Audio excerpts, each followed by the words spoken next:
లక్ష్మణ్ గారు, ఈ ప్రధాని మోదీ రీసెంట్గా లాస్ట్ 10 డేస్లో చేసినటువంటి కామెంట్స్ చాలా వైరల్ అవుతున్నాయి. అతను ఏం మాట్లాడినా స్ట్రాటజిక్గానే వ్యూహాత్మకంగానే మాట్లాడతారు మోదీ గారు. అది ప్రత్యర్థి పార్టీలు కూడా దాన్ని అడ్వాంటేజ్ తీసుకునేటువంటి ప్రయత్నం చేస్తున్నాయి. ముఖ్యంగా ముందుగా అమిత్ షా గారి కామెంట్స్ని మనం నిన్న మాట్లాడినటువంటి కామెంట్స్ని మనం తీసుకుంటే చాలా సాహసోపేతమైనటువంటి ఒక నిర్ణయము లేదా అలాంటి స్టేట్మెంట్ ఇవ్వడానికి కూడా చాలా గట్స్ కావాలి.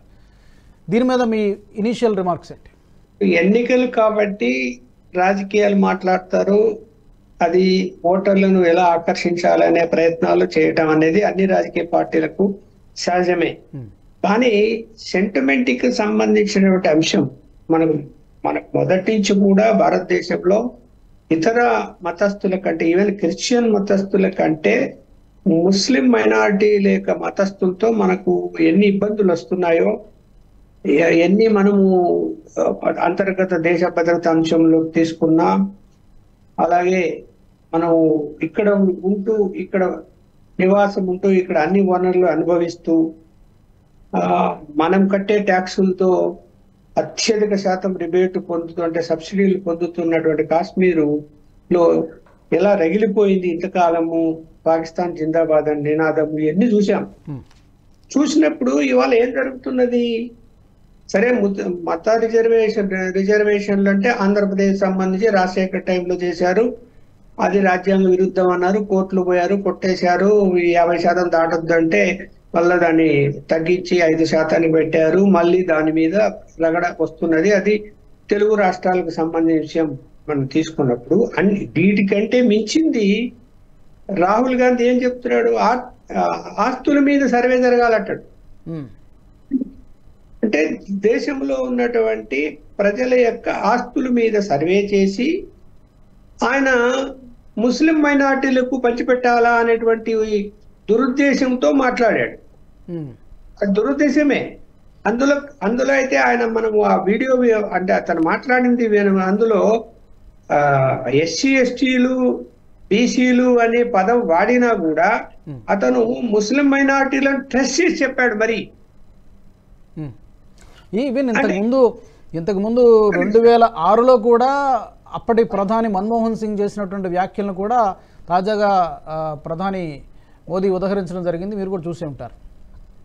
అదే ఇప్పుడు మన్మోహన్ సింగ్ కూడా ఈ దేశంలో ఉన్నటువంటి సంపద మీద మొదటి హక్కు ముస్లింలకు ఉందంటాడు. అవును. అంటే 80% ఉన్నటువంటి హిందువులకు హక్కు ఉండదు, 18% ఉన్నటువంటి ముస్లింలకు హక్కు ఉంటుందా? మరి ఎలా మాట్లాడతారు? మరి అంటే కేవలము రాజకీయ ప్రయోజనాల కోసము ముస్లింస్ నెత్తిన పెట్టుకొని మేము పూజ చేస్తాము, వాళ్ళ ఓట్లు బ్యాంక్ మేము కొల్లగొడతామనే కదా నిజంగా చిత్తశుద్ధిదా వీళ్ళకు? ఇప్పుడు మనకు ఈ ఆస్తుల విషయంలోకి వెళ్ళిపోయినప్పుడు అత్యంత ప్రమాదకరమైన అంశం జరగబోతున్నది రాబోయే కాలంలో. ఏమిటిరా అంటే అది వక్ఫ్ బోర్డు చట్టం. జవహర్లాల్ నెహ్రూ స్వాతంత్రం వచ్చిన తర్వాత, రాజ్యాంగం 50లో ఏర్పడిన తర్వాత 54లోనే ఆయన ముస్లిం యొక్క మతస్థులకు లేదా నాయకులకు లొంగి 1954లోనే వక్ఫ్ బోర్డు చట్టం తీసుకొచ్చాడు.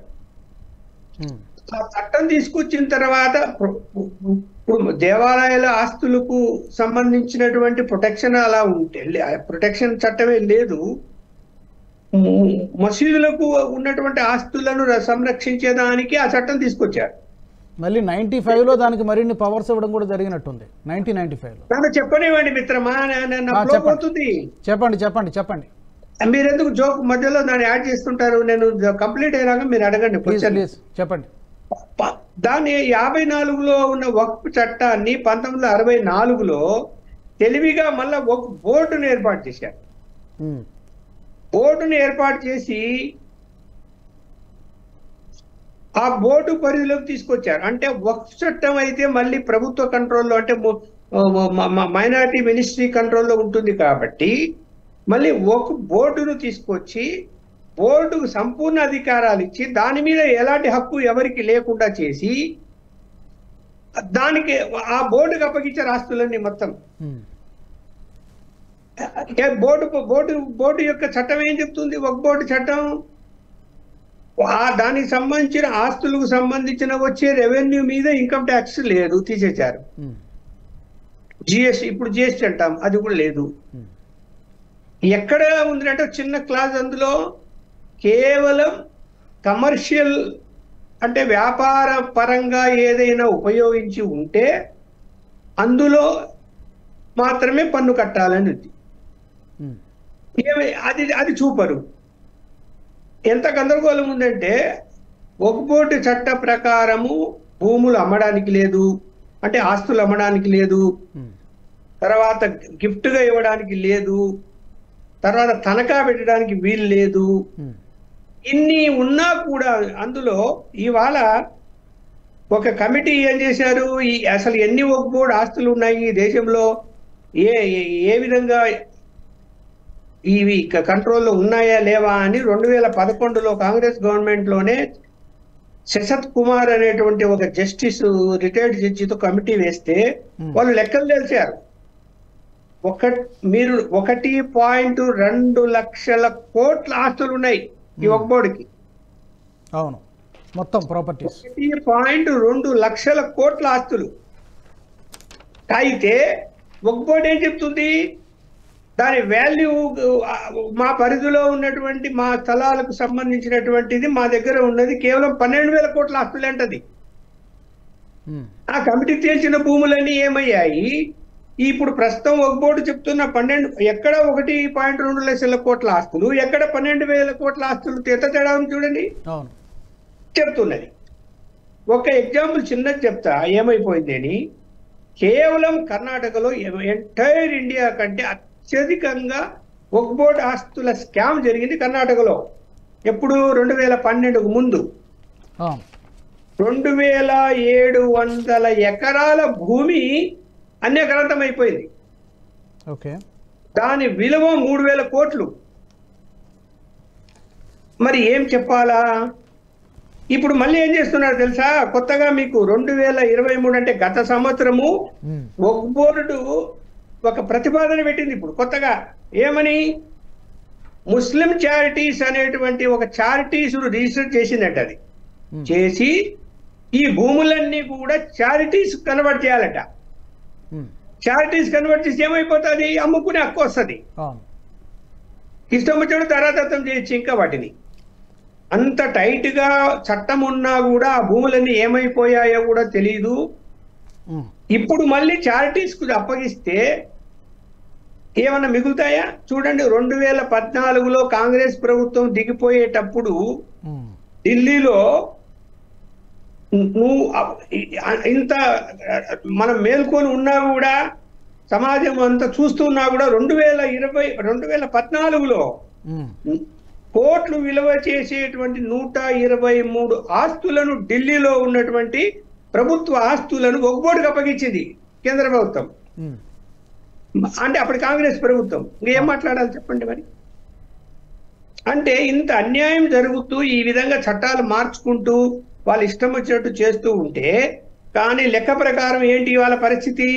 దేశంలో ఉన్నటువంటి భూముల యొక్క శాతము ఎవరి చేతుల్లో ఉన్నాయంటే 80% భూములు హిందువుల చేతుల్లో ఉన్నాయి. 85%. ముస్లింల చేతిలో ఉన్నటువంటిది 11% మాత్రమే భూములు వాళ్ళ చేతిలో ఉన్నాయి. ఇది కాంగ్రెస్ కంటగింపుగా ఉంది. అరే, హిందువులకు 80% భూములు ఉంటాయా? వీళ్ళ భూములను పీక్కోసి వాళ్ళు 11% ముస్లింస్ ఉన్నాయి, వాళ్ళకి కట్టబెడతాము అని ఏమైనా ఆలోచన చేస్తున్నాడు రాహుల్ గాంధీ ఏమన్నా? అంటే వాళ్ళ యొక్క తాతల యొక్క రక్తం అందులో ఏమైనా ప్రవహిస్తుంది ఆయన యొక్క బాడీలో? తెలివి తక్కువ ఆలోచనలు కాదా ఇవన్నీ? దాన్ని అవకాశం తీసుకోరు ఎవరైనా. ఈ ప్రజాస్వామ్య వ్యవస్థలో మన ఆస్తులు పీకేసి ఈ ముస్లిమ్స్ మైనార్టీలకు ఇస్తామని అంటే దేశం అల్లకల్లోలం కాదా? విప్లవం రాదా? ప్రజలు తిరుగుబాటు రాదా? ఏం ఆలోచన చేస్తున్నది కాంగ్రెస్ పార్టీ వాళ్ళు? కాదండి, కష్టపడి సంపాదించి నానా రకాల తండాలు పడి సంపాదించుకొని ఉంటారు. ఆ సంపాదించుకుంటే నీ లిమిట్ ఇంతే ఉండాలా? అవన్నీ మేము పీకేసుకుంటామని పీకేసుకొని ఎవరికి ఇస్తాడు అంటే ముస్లిం మైనార్టీకి ఇస్తానంటాడు. ఓకే. మళ్ళీ మళ్ళీ చట్టం ఏంటి ఇప్పుడు చట్టాలన్నీ మార్చుకుంటూ పోయి వాళ్ళకి అనుకూలంగా ఎందుకు మారిపోతున్నది ఈ దేశం? దాంట్లో నరేంద్ర మోడీ గారు మాట్లాడితే తప్పేంటి, అమిత్ షా గారు మాట్లాడితే తప్పేంటి? అంటే మీరు ఇప్పుడు ఒక్క కుటుంబంలో 20 మంది పిల్లలు ఉండొచ్చు, హిందువులు మాత్రం 2 పిల్లలు కనేసి లిమిటెడ్గా ఉండే బతకాల. మళ్ళీ ఏమంటున్నారు, అందులో ఎక్కువ శాతం మంది పిల్లలు కుటుంబ సభ్యులు ఉన్నటువంటి వాళ్ళకి ఇంకా ఎక్కువ శాతం భూమి పంచుతా అంటే ఆస్తులు. ఎగ్జాక్ట్లీ. ఓకే, మరి ఏంటి? ఓకే లక్ష్మణ్ గారు, ఈ వీడియో మీకు నచ్చినట్టయితే లైక్ చేయండి, 10 మందికి షేర్ చేయండి, అలాగే కామెంట్ల రూపంలో మీ అభిప్రాయాలను మాతో పంచుకోండి. Nationalist hub group of channels ను సబ్స్క్రైబ్ చేసుకుని తెలుగునాట జాతీయవాద జర్నలిజాన్ని ప్రోత్సహించండి. ఈ వీడియో కింద ఉన్న బెల్ ఐకాన్ పై క్లిక్ చేయడం మర్చిపోవద్దు.